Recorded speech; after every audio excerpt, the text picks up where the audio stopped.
All right, welcome back to Deck Tech. We are here today with Julian, who just 2 weeks ago top 4'd a 46-player tournament in the Vie for Volacanic at GILT LEAF Games in Connecticut. Today we're going to be talking about why he plays his Thrasios and Kraum deck. Right, hi. So going into the tournament, I wanted to play a mid-range deck. So I went with these two, Thrasios and Kraum. A lot of people are gonna say, why Thrasios and Kraum over like Thrasios Temur or Thrasios Boost? The reason is I wanted to play a deck that has Dockside Extortionist in it. I think Dockside Extortionist is one of the most busted cards in Commander right now. Usually play it and it makes anywhere from 6 to 7 to 8 treasures in one turn. I was playing Thrasios Boost, but the problem with Boost is that it doesn't really do that much. Usually it comes down and you're going to Neoform it to find a Seedborn Muse, but I wanted to play a commander that helps in the grind game without having to do anything else, and Kraum was a perfect partner for that. Alright, so I'm going to go through the creatures. I played 5 mana dorks. This is pretty standard. You want to have some consistency in the deck to get out your... You want to get out Kraum on turn 2 or Thrasios as early as possible. Some more mana. Dockside Extortionist, one of the best cards in cEDH right now. Piece of Titania and Doom Tender. This card actually put in a lot of work. Some players will say that this might be a little too slow. I pulled this off on turn 2, one game, and on turn 1, another game. This usually made 2 to 3 mana by itself, so that was really solid. This just tapping for all of our colors is amazing as well. Kinnan, another great mana accelerator and value engine. Goes well with Basalt Monolith to win the game. Some more value engines. Wandering Archaic, this card was amazing against like Ad Nauseam decks and other control decks. Biomancer's Familiar reduces the cost of Thrasios. Seedborn Muse, amazing card. There was a game that I played that I got this out on turn 2, and I just took over the game from there. Some other staples. Gilded Drake, stealing an opponent's Timna to give you more draw power. These 2 clones, using it to clone like your Dockside or a Gilded Drake to get more value. Vexing Shusher, an amazing card against control matchups, make your stuff uncounterable.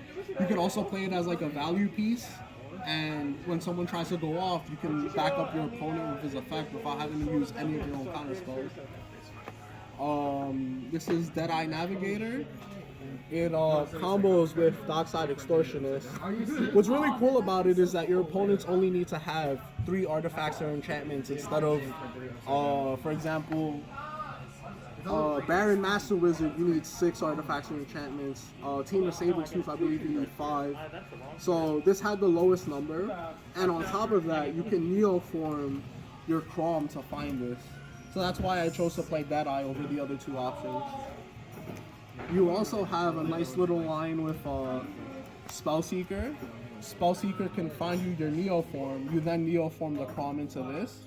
You pair them together, and now you can find more counterspells. You can find your Finale of Devastation to get to the Dockside. It works really well with Seedborn Muse because you'll have that untapped. You could do this on your opponent's turn. And then Eternal Witness also goes with the Deadeye Navigator, another way to get value out of these 2 together. And on top of that, you can buy back your combo pieces. When you go infinite with Dockside and Deadeye Navigator, you make your infinite treasures, and then you leave these unpaired, and then you play this to pair them together. Now you're able to loop your entire deck. So you can loop all of your counter spells if you have to win in main phase 2. You loop all your counter spells. You can loop your removal spells to make sure your opponents don't have anything. And then on top of that, you loop Noxious Revival, which will show up in the deck later, to break all of your opponent's top decks. And finally is, this card's a little, I guess, controversial. I'm playing 1 Trophy Mage. The only target for Trophy Mage in the deck is the Basalt Monolith. The reason why I play it like this is something that comes from Yu-Gi-Oh! A lot of Yu-Gi-Oh! Players will play like a tutor that only searches for 1 card. but it doesn't matter because the fact that I play this in the deck makes it so that I can find my Basalt Monolith with my Worldly Tutor or with my Neoform. It makes it so that any creature tutor can essentially find this card. For sorceries, we have Eldritch Revolution, Finale of Devastation, Neoform, and Green Sun Zenith. They're just green tutors. These are amazing because under Rule of Law, you can play these and get your creature out as opposed to like a black deck playing Demonic Tutor, having to add it to hand, and then they might not be able to cast it because of the Rule of Law. So this helps you get under those stack stacks. These help you get to your win conditions. Like this gets you the Kinnan or the Seaborn Muse. Neoform, again, it helps you get to Deadeye Navigator. You can Neoform a Mana Dork to get Dockside Extortionist. Same thing with these cards. Fantastic. This is also when you reach infinite mana, you play this for like X equals 1,000 or whatever you want, and you pump up your whole board, give them all haste, and you swing to close out the game. So now going on to the instance, we got two more tutors, Worldly Tutor and Mystical Tutor. Not much to really say about them, these are just staples. Some interaction now, Muddle the Mixture, Mental Misstep, Swan Song, Flusterstorm, Dispel, just your generic staple blue instant and sorcery hate. Next I have Pyroblast and Red Elemental Blast. Some people have cut the Pyroblast. Personally, I think it's fine. It counters some really important stuff and also destroys some important stuff. Destroys and counters stuff like Gilded Drake, Malcolm, Rhystic Study, Mystic Remora, Thassa's Oracle is another one that it could counter. So I think this is still solid. I wouldn't be cutting it anytime soon.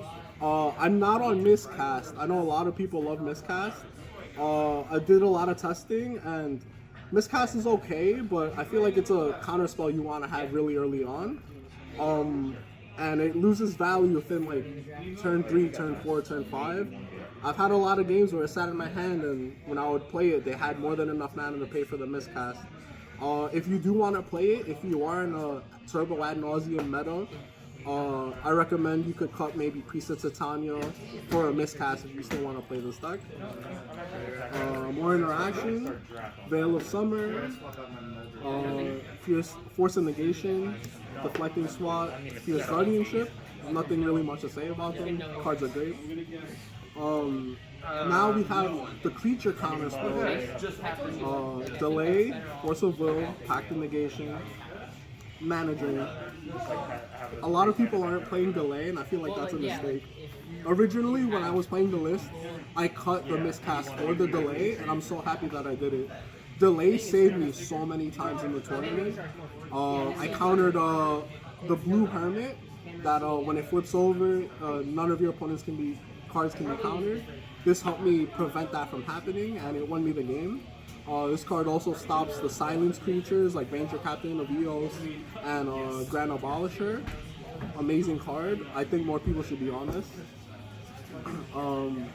Cyclonic Rift, Chain of Vapor, Snap, Resculpt, and Tongify. Just some removal and bounce spells. This card is clutch against stack stacks. On my round 3, I played against 2 stack stacks. One was Arden Tana and the other was a True Lane Stacks. This just blew them out of the water, so I was able to win under the Rule of Law. Snap, you get to reuse your Dockside and your Gilded Drakes. And you can go infinite using Eternal Witness and Gaia's Cradle, so that's another plus to playing this card. And then to round it all out, just some extra cards. Brainstorm, really good card. Noxious Revival, you can loot this with Eternal Witness, like I said before, and just put back your counter spells to your top or your combo pieces to the top of your deck. And this is crop rotation. You usually find this just to get Gaia's Cradle, but there's a lot of other cool situations where this comes up. If you need a cantrip, like let's say you have a Worldly Tutor and you need to draw that card, you can use crop rotation to get your Horizon Land into play, sack it, draw a card, and now you have the card that you tutored with your top deck tutor. You can also use this against Tymna decks. So let's say your opponent attacks an opponent who has no creatures. or let's say they have a mana dork, you can crop rotation to find this land, Forbidden Orchard, tap it for a mana, now your opponent has a blocker for the Tymna, they could potentially kill the Tymna on top of that, netting you free value. Next we got the enchantments, some more mana acceleration, Carpet of Flowers, Utopia Sprawl, and Wild Growth. Not much to say, these are just like mana dorks, but a little better in some cases. Some people started cutting this card, and I'm not really sure why. This usually made 1 to 3 mana at all times in all of my games, so I definitely wouldn't be cutting it anytime soon. And these are just the value enchantments: Sylvan Library, Mystic Study, Mystic Remora, and Training Ground. These are just staple. This is really good with Thrasios, reduces his cost. Not much to say about those. Next, the artifacts. Basalt Monolith, combos with Kennen. Not much to really say. Sometimes you can play it out early and then it gives you extra mana with Seaboard Muse, which comes up.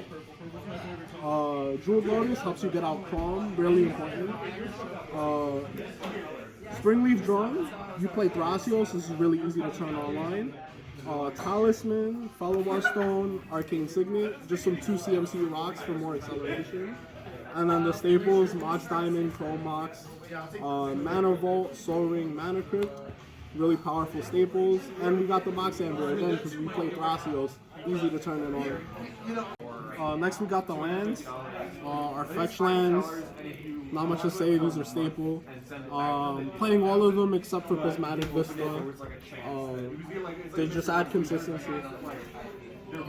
Next, the duels, Bulk, Trop, Tiger, and the shock variants of them.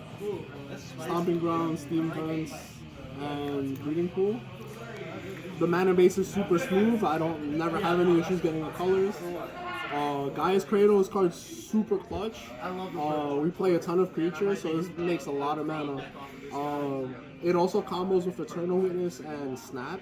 If this has for 5 mana when you have those cards, you make infinite green mana. Ancient Tomb helps you play your 2 CMC rocks, helps you cast Calm, so very solid.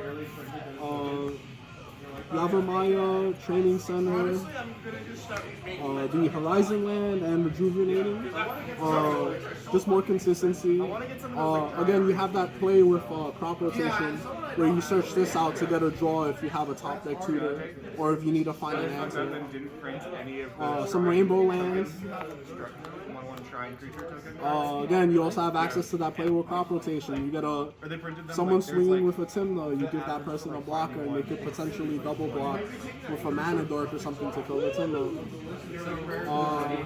Playing 1 basic island. In the tournament, I was playing this. I was playing a forest over this because Kamigawa Neon Dynasty wasn't out yet. So in place for the tournament list, I was playing a forest over this.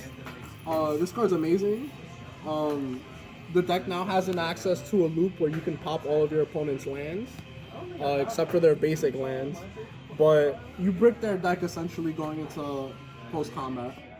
Odawara, in the tournament, this was I took out Nature's Claim to play this. I didn't use Nature's Claim at all in the tournament. I think cutting it for this was a better call. And the last card is Gemstone Cavern. Sometimes you open it up and you don't go first. It's basically like a Chrome Mox. Okay, so Julian, can you tell us what are some good matchups for this deck? Good commanders that you like seeing across the table from you? So some really good matchups are like anything with stacks. Decks like Renota, True Lane, other mid-range decks too. We generally, we can outvalue them because we have the Kraum to give us the passive draw power. So if someone tries to go off and our opponents are like playing counterspells to stop them, we play counterspells. You play him and you sit on him, you just draw tons of cards off him, very valuable. Thrasios just farms value as well. While everyone's frozen under like a stacks piece, we're just playing our creature tutors that put stuff onto the battlefield, so we can get around stuff like Rule of Law. Blue Farm is also a good matchup for us. They play their Tymna, we have our Kraum out, they can't swing at us. they have to try to swing at us with their Kraum, and at that point we could potentially block their Kraum with our Kraum, which sets them back a lot farther than it sets us back, because they're more dependent on mana rocks and like ritual cards to bring out their Kraums, while we just have our mana dorks and engines like Priest of Titania and Bloom Tender. Okay, great. So, opposite question. What are commanders that you look across the table and you're not happy to see? Decks that aren't great matchups. So our worst matchup is probably just 3 Turbo Ad Nauseam decks, which is kind of rare in like a real life meta. It could be kind of hard to control 3 Turbo decks. I've been in pods where there's been 2 Turbo decks and it's more than fine. I can deal with that easily. Against Turbo decks, you kind of want to play mind games. If you have like a Dispel or a Fluster Storm, you might want to show them it so that they know that you have interaction to stop their ad nauseum. Another bad matchup would be something like Blood Pod or decks that have Linvala, Keeper of Silence, or Curse Totem. They completely shut off Thrasios and your mana dorks. So that's one card that those are some cards that I don't want to see across the table. Okay, and so because you have ways of producing infinite mana, why are you choosing not to play cards like Walking Ballista or Fast as Oracle? Because those are other win con conditions. Right. So the reason why I don't play Walking Ballista or Oracle is because those cards are completely dead outside of your finishing turn. So it's very possible for you to draw your Thassa's Oracle, and because you don't play black for your consultation, it'll just sit in your hand being a brick. You also don't need to play those cards. Like I said before, your main win condition is getting infinite mana and playing Deadeye Navigator and something like an Eternal Witness on the field. With these 2 cards, you can infinitely loop your whole deck and your whole graveyard. So what you would do is you would draw your deck with Thrasios and play a Finale of Devastation, overrun the table. Let's say this is main phase 2. Let's say you went into combat and now you're in post-combat because you had a copy of a Timna and you wanted to get a draw off of it. You still loop these together, you play all of your creatures, the deck runs Wandering Archaic, and you play 2 clones. So what you do is, you play your Wandering Archaics with the 2 clones, then you loop this card, the Nubo Seiju. You can pop your opponent's lands. They can bring out more lands of the same types, of the ones that have basic land types, but you can continuously pop them.